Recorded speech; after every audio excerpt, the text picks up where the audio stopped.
गर्मी में गरीब बेटी के जादुई खास की एसी। कितनी गर्मी लग रही है, ऊपर से ये टेबल पंखा भी मरमर कर चल रहा है। एसी लगी होती तो मस्त नींद आती। तभी पंखा चलते चलते जोरदार आवाज करके बंद हो जाता है, जिसकी आवाज से गरीब सत्यकाम का परिवार जाग जाता है। अजी ये इतनी तेज आवाज कैसी थी? क्या मालूम चंदा, पर ऐसा लगा जैसे कुछ टूट गया। तभी भारती टेबल पंखे को देखती है। पिताजी वो देखो, टेबल पंखा टूट गया। पंखा टूटा देखकर पूरा परिवार दुख जताने लगता है। हे भगवान, ये क्या, एक और परेशानी बढ़ा दी तूने हम गरीबों पर। ये टेबल पंखा ही तो इस गर्मी में हमारा इकलौता सहारा था। अब तो इस गर्मी में हम बेहाल हो जाएंगे। कितना कहता था मैं कि दिन में पंखा बंद रखा करो, सारा दिन तो चलता रहता था। अब दिन रात चलेगा, कोई भी चीज तो खराब तो होगी ही ना। एक एक पाई जोड़ कर लिया था ये पंखा, अब कहाँ से लाऊंगा तुम्हारे नए पंखे का दाम।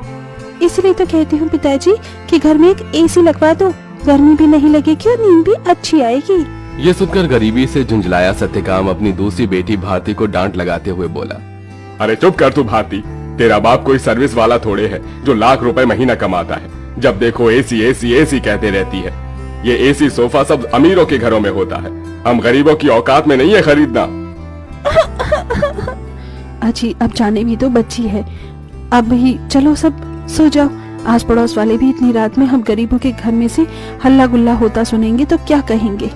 जैसे तैसे सब गर्मी में सो जाते हैं, लेकिन अपने गरीब माँ बाप बहन को गर्मी से बेहाल देखकर वो गरीब बेटी रात भर खुद सो भी नहीं पाई।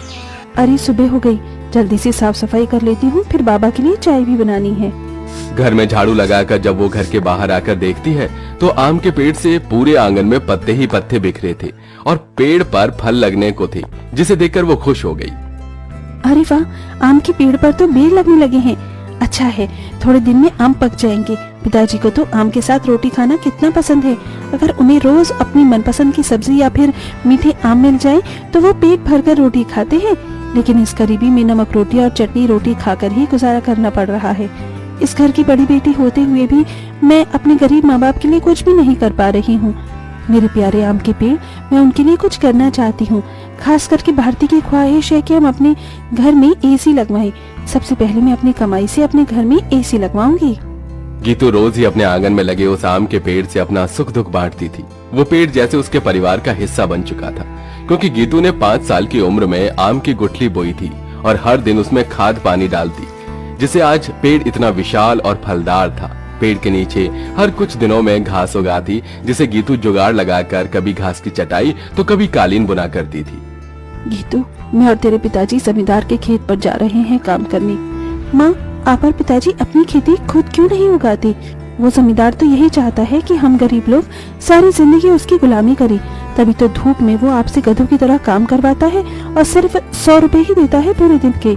पिताजी, आप ही तो कहते हैं ना कि हम गरीब किसान मिट्टी से सोना उगाते हैं। हाँ बेटिया, लेकिन एक गरीब के लिए 2 रोटी कमाना रोज की कठिन चुनौती होती है, जिसे पार करना पड़ता है। सत्यकाम और चंदा चिलचिलाती कड़ी धूप और गर्मी में खेत पर आते हैं, जहाँ जमींदार ठाठ से कुर्सी पर बैठा था और नौकर छतरी लिए खड़ा था। ओहो, बाप रे बाप, कितनी गर्मी है, आग बरस रही है। इतनी गर्मी में तो एसी की ठंडी हवा छोड़ने का मन ही नहीं करता। राम राम मालिक। अरे भाड़ में गया तेरा राम राम, यहाँ गर्मी से मेरा कचूमर निकला जा रहा है। कहाँ मर रहा था? हाँ, अब तक कहाँ मर रहा था? चलो दोनों मियाँ बीबी खेत जोतने में लग जाओ, उठाओ हल। जी मालिक। बेचारे दोनों कड़ी धूप में उतनी बड़ी जमीन में हल जोतते हैं, उनके माथे से टप टप पसीना बहता जाता है। अजी शाम हो गई, आज तो मालिक दिहाड़ी देने के डर से आए ही नहीं। उनकी हवेली चलकर मांग लेते हैं। पंखा ठीक भी तो कराना है, वरना गर्मी में गुजारा नहीं होगा। दोनों जमींदार के घर आते हैं, जहाँ जमींदार पांव पसारे एसी की चिल्ड ठंडी ठंडी हवा खा रहा था। ओहो, क्या मजा आ रहा है। एसी में भैया मजा बहुत है। अरे सत्यकाम, तू यहाँ? जी मालिक। पैसे दे दीजिए। ये पकड़ 200 और चल दफा हो जा। इसी तरह दिन गुजरते हैं। दोनों मियाँ बीवी जो भी कमा कर लाते अपनी गरीब बेटी के हाथों में रख देते, जिससे बहुत ही समझदारी से गीतू घर चलाती और उसमें से कुछ बचा भी लेती। 100, 200, 300, 350, 400, 410, 420, 30। कुल मिलाकर मेरे पास अभी तक ये 700-800 रुपए ही इकट्ठे हुए हैं। इतने में एसी कहाँ से आएगी? अगर मैं किश्त बनवा कर भी एसी ले आऊं तो फिर मैं कैसे किश्त भरूंगी? तभी भारती अपनी गरीब बहन गीतू को परेशान देखकर बोली, दीदी, आजकल तो कबाड़ी वालों के पास भी अच्छी अच्छी चीज मिल जाती है।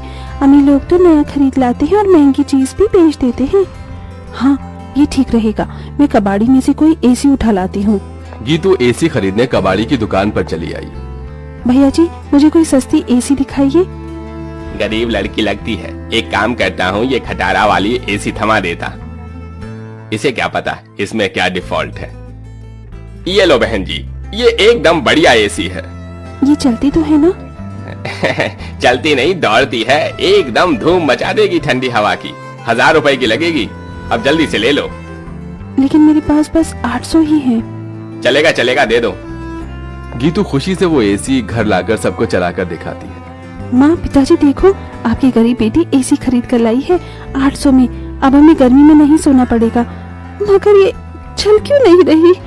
800 में कोई एसी देता है भला क्या? पैसे फंसा कर आई है जाकर। सब मुंह बनाकर सो जाते हैं और गीतू पेड़ के पास आकर रोने लगी। मेरे प्यारे आम के पेड़, वो कबाड़ी वाला मुझ गरीब के पैसे खा गया। ये एसी चल भी नहीं रही। मुश्किल से 1-1 रुपया इकट्ठा किया था। गीतू को रोते देखकर पेड़ बोलने लग जाता है। गीतू, तुम रो रही हो? रो मत, मैं तुम्हारी एसी को जादुई एसी बना देता हूँ। क्या सचमुच में ऐसा हो सकता है? तभी पेड़ जादू करता है और जमीन पर ढेर सारे घास उगाते हैं जो बहुत चमक रही थी। गीतू, इस जादुई घास को मैंने अपनी शक्ति से उगाया है।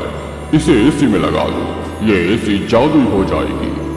गीतू बिल्कुल वैसा ही करती है। तभी घास का एसी बनकर पूरा होते ही सुनहरी चमक से भरकर चल पड़ता है और पूरे घर को बर्फ के जितना ठंडा कर देता है। माँ, पिताजी, भारती देखो, एसी चलने लगी। पूरा गरीब परिवार घास के एसी को चलते देखकर चौंक जाते हैं। अरे देखो चंदा, हमारी बिटिया ने घास की एसी बनाई है। हाँ जी, लेकिन ये घास की एसी कैसे चल रही है? ये एसी कूलर तो बिजली से चलते हैं। तभी जादुई घास एसी के आंख कान मुंह बन जाता है। एसी इठलाकर बोला, क्योंकि मैं जादुई घास का एसी जो हूँ। ये लो, जी भर के खूब ठंडी हवा खाओ। अरे वाह दीदी, क्या धांसू एसी बनाई है। हम गरीबों जैसी घास की एसी है। एसी तो बड़े बड़े अमीरों के घर में भी नहीं होगी। अब हम गर्मी में एसी की ठंडी हवा में सोएंगे। तभी चंदा रोते हुए बोली, बिटिया, अगर दिन भर इस एसी की ठंडक में ही सोते रहेंगे तो कमाएगा कौन? बगैर खून पसीना बहाए पैसे थोड़ी मिलता है।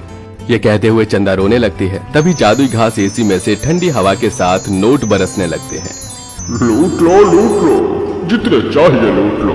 देख क्या रही हो? अरे रामा, ये जादुई घास की एसी तो लक्ष्मी मैया का रूप है।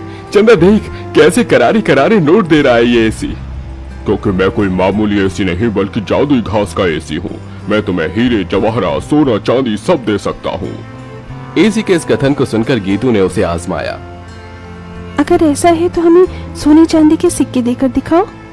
तभी एक सुनहरी चमक के साथ जादुई घास एसी में से सोने चांदी के ढेर सारे सिक्कों की बारिश बरसने लगी। तुम तो सच में जादुई एसी हो। माँ, अब आपको उस जमींदार की गुलामी करने की जरूरत नहीं। अब हमारे पास जादुई घास का एसी है। दोनों मियाँ बीबी खुशी से फूट फूट कर रोए। चंदा देखो, अब हमें और दुख नहीं काटना पड़ेगा। न किसी की ये गालियां खाकर गुलामी करनी होगी। ये जादुई घास की एसी हमें बंधुआई से छुटकारा दिलाने आई है हमारे घर। जाओ सत्यकाम, इन सिक्कों से कर्ज चुका दो। सत्यकाम ने जादुई घास एसी से मिले सिक्कों को बेचकर सबका कर्जा भर दिया और उसने पंखा, कूलर, एसी की अपनी दुकान खोली, जिससे गरीब भी कम दाम पर एसी खरीद सके। उस गरीब बेटी के बनाए जादुई घास एसी ने उसके गरीब परिवार का भाग्य बदल दिया।